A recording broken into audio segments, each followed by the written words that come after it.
Hello students, how are you? Today our topic is wildlife. So wildlife means वो life जो forest area में grow करती है, wild life. So it is estimated that about 4 to 5% of all known plant and animal species on the earth are found in India. Means के 4 to 5% जितने भी non plant और animals हैं इस अर्थ के ऊपर में, उनका 4 to 5% जो है वो इंडिया में मिलता है. The main reason for this remarkable diversity of all forms, it is great diversity of the ecosystem which this country has preserved and supported through the ages. कि इसका रीज़न क्या है कि इतना डाइवर्सिटी इंडिया में है, इस तरह की वाइल्ड लाइफ इंडिया में है. तो इसका एक मेन रीज़न जो है वो है कि यहाँ की जो बायोडाइवर्सिटी है, वहाँ की जो डाइवर्सिटी है, वहाँ का जो इकोसिस्टम है, जिसको हमने एक बहुत अच्छे तरीके से प्रिजर्व करके रखा है. तो उसी का ही एक रीज़न है कि यहाँ पर इतने आप बेटर मैनर में आप देख सकते हैं कि वाइल्ड लाइफ जो है, their habitats has been disturbed by human activities, and as they result the number of have dwindled significantly. कि जब से ह्यूमन एक्टिविटीज़ स्टार्ट हुई है, ह्यूमन बीइंग ने जब से नेचुरल वेजिटेशन या वाइल्ड लाइफ को, उनके जो हैबिटेट्स है उनको जब से मतलब डिस्टर्ब करना स्टार्ट किया है, तब से उनकी जो नंबर्स हैं वो डिक्लाइन होने स्टार्ट हो गए हैं, कम होने स्टार्ट हो गए हैं. सो इससे हुआ क्या कि नंबर ऑफ स्पीसीज़ हैं जो कि अब एक्सटिंक्शन की स्टेज में आ चुके हैं in India. Some of the important reasons of the declining of wild life, कुछ एक रीज़न है जिनसे वाइल्ड लाइफ के जो नंबर्स हैं वो डिक्लाइन होना स्टार्ट हो गए हैं. उसके पीछे रीज़न क्या क्या है? First one is industrial and technical advancement brought about a rapid increase in the exploitation of forest resources. So industrialisation होने से, जैसे जैसे इंडस्ट्रियलाइजेशन इंक्रीज़ होता गया, टेक्नोलॉजी इंक्रीज़ होती गई, सो उससे क्या हुआ कि फॉरेस्ट रिसोर्सेज का हमने एक्सप्लॉयटेशन एक लार्ज स्केल पे करना स्टार्ट कर दिया. फर्स्ट रीज़न ये था. Second one, more and more land were cleared for agriculture, human settlement, roads, mining and reservoirs. हमने मैक्सिमम ज़्यादा से ज़्यादा हमने जो लैंड है उसको हमने क्लियर करना स्टार्ट कर दिया. मतलब जो फॉरेस्ट थे उनको हमने क्लियर करना स्टार्ट कर दिया. किस चीज़ के लिए? एग्रीकल्चर के लिए, ह्यूमन एक्टिविटीज़, ह्यूमन सेटलमेंट के लिए, रोड बनाने के लिए, माइनिंग के लिए, रिजर्वियर्स के लिए, ब्रिजेस बनाने के लिए, बिल्डिंग्स बनाने के लिए हम लोगों ने ज़्यादा से ज़्यादा फॉरेस्ट को जो हमने क्लीन करना स्टार्ट कर दिया था. Third one, pressure on the forest mounted due to lopping for the fodder and fuel wood and removal of small timber by the local people. अब जो लोकल पीपल हैं, जो फॉरेस्ट एरिया के surroundings में या उसके आसपास वाले एरिया में जो लोग लोकल पॉपुलेशन जो रहती है, अब उस पॉपुलेशन ने क्या किया कि जो उसका जो एक नेचुरल जो एक इन्वायरमेंट था फॉरेस्ट का, उसको उन्होंने डिस्टर्ब करना स्टार्ट कर दिया गया. वहाँ से उन्होंने क्या किया, कटिंग ऑफ ट्रीज़ और वो सारा उन्होंने करना स्टार्ट कर दिया, क्योंकि उनको वहाँ से फ्यूल वुड चाहिए, वहाँ से उनको फॉडर चाहिए स्मॉल टिम्बर के लिए.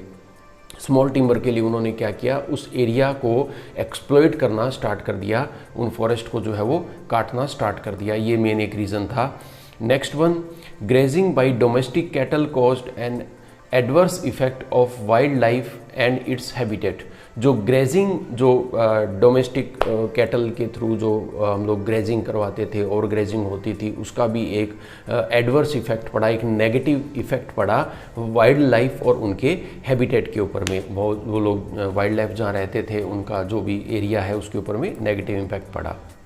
Next one, hunting was taken up a shot by the elite and the hundreds of wild animals were killed in a single hunt. Now commercial poaching is rampant. अब इसका क्या हुआ कि जो अगर आप प्रीवियस हिस्ट्री में आप देखें तो जो किंग होते थे, जो राजा होते थे, वो लोग या जो भी बड़े बड़े लोग होते थे, वो क्या करते थे, हंटिंग करते थे अपने हॉबी के लिए। सो उससे भी एक वाइल्ड लाइफ के ऊपर में नेगेटिव इम्पैक्ट पड़ा, और जो कमर्शियल जो पोचिंग होने लगी उससे भी वाइल्ड लाइफ के ऊपर में एक नेगेटिव इम्पैक्ट हुआ था।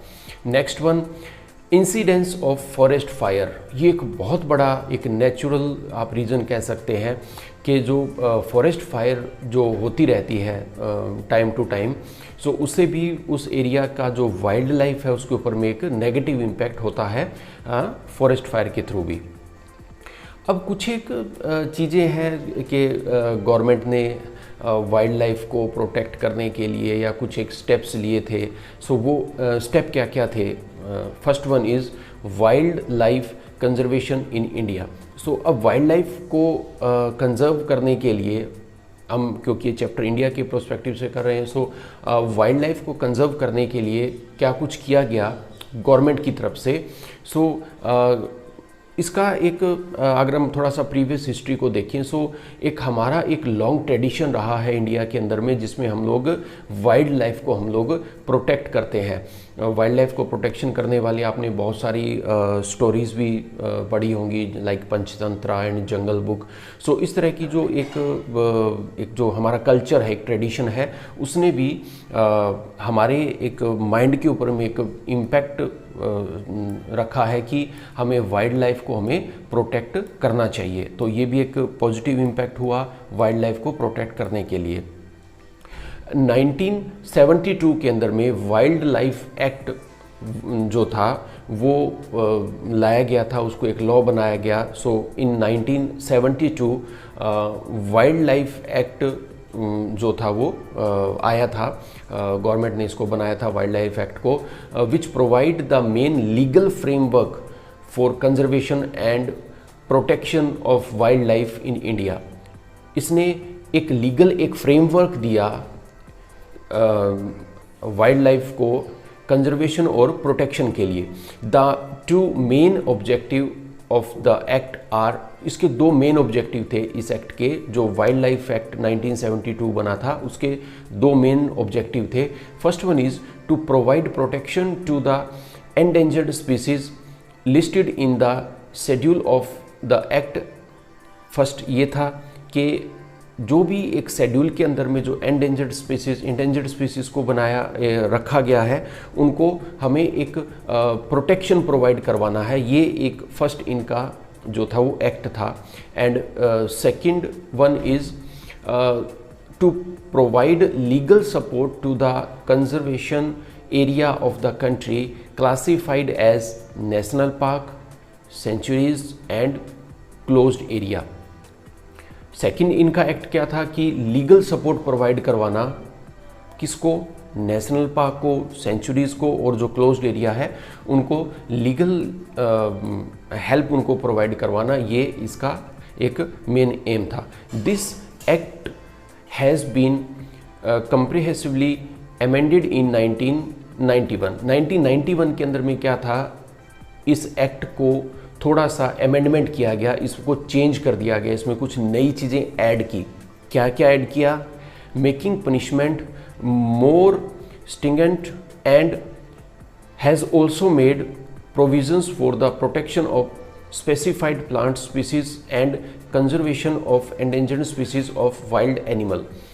के पनिशमेंट को जो था वो और ज़्यादा स्ट्रिक्ट किया गया, पनिशमेंट को और ज़्यादा स्ट्रिक्ट किया गया। फर्स्ट ये इन्होंने काम किया, और जो एक स्पीसीज थे जो एंडेंजर्ड कैटेगरी में थे, उनको भी लार्ज स्केल पे उनको प्रोटेक्शन प्रोवाइड करवाया गया था इस एक्ट के through. There are 103 national parks and 535 wildlife sanctuaries covering an area of 15.67 million hectares in the country. So in India, 103 national parks and 535 wildlife sanctuaries are there. Wildlife conservation has a very large ambit with unbounded potential for the well-being of mankind.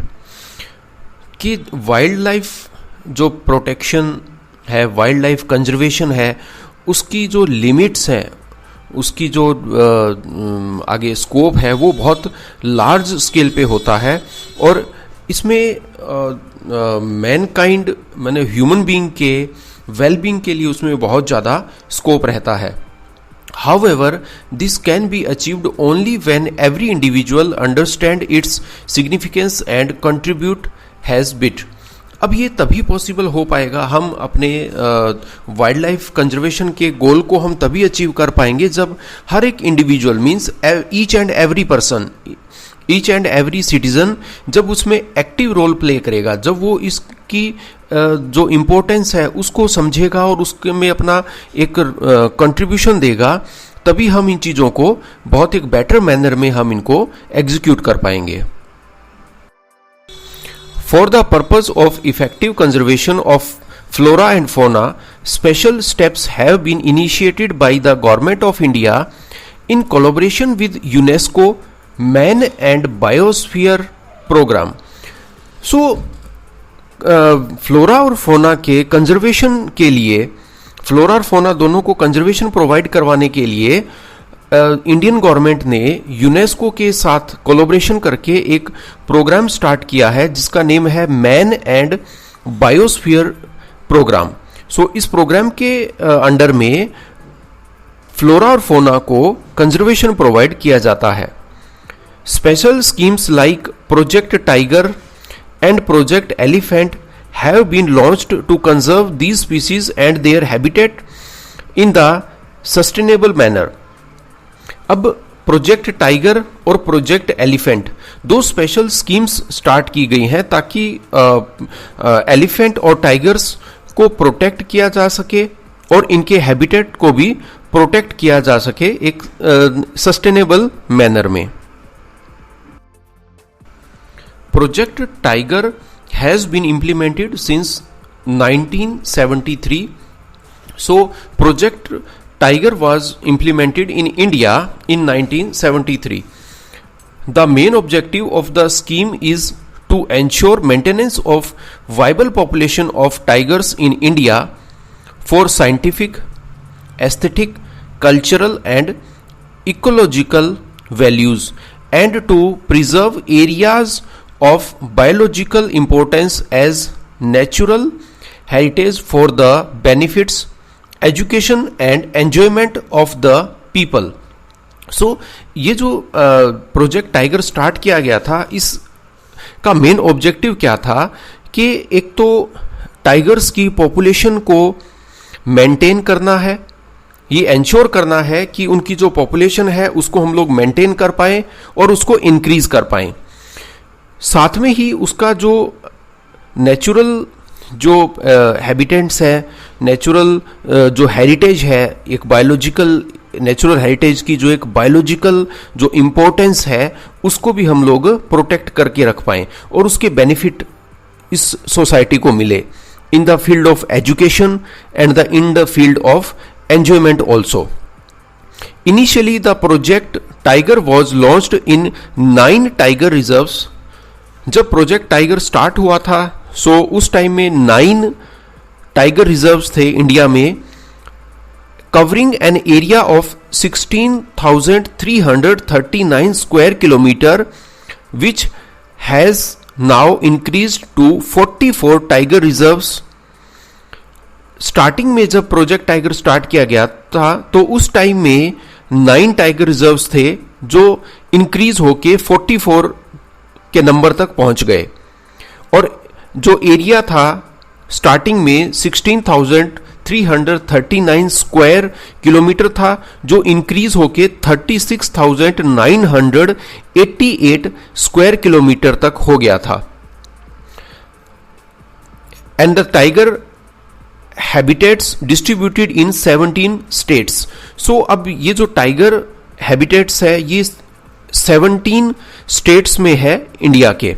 The tiger population in the country has registered in increase from 1411 in 2006 to 1706 in 2010. सो जो tiger थे उनकी भी जो population थी, जो number of tigers थे वो भी इंक्रीज हो गए, जो कि 2006 के अंदर में 1411 थे, वो 2010 में इंक्रीज होके 1706 हो गए. Project elephant was launched in 1992 to assist states having free ranging population of wild elephants. So in 1992 project elephant was launched. So इस प्रोजेक्ट का जो मेन एम था वो ये था कि हम जो एलिफेंट है, जो वाइल्ड एलिफेंट्स है, उनकी जो पॉपुलेशन है उसको भी हम लोग इंक्रीज कर पाए. It was aimed at ensuring long-term survival of identified viable population of elephants in their natural habitat. So इसका जो मेन एम था वो ये था कि नेचुरल हैबिटेट में हम लोग एक long term survival conditions provide करवा पाए एलिफेंट्स को, ताकि वो अपना जो भी नंबर ऑफ पॉपुलेशन है वो इंक्रीज हो सके. The project is being implemented in 17 states. So again project elephant भी इंडिया के 17 स्टेट्स में इसको इंप्लीमेंट किया गया है. Apart from this some other projects such as crocodile breeding project, project hangul and conservation of Himalayan musk deer have also been launched by government of India. So project tiger और project elephant के अलावा भी government of India ने crocodile breeding project, hangul project और Himalayan musk dear project के लिए भी government ने बहुत सारे प्रोजेक्ट जो थे वो स्टार्ट किए थे.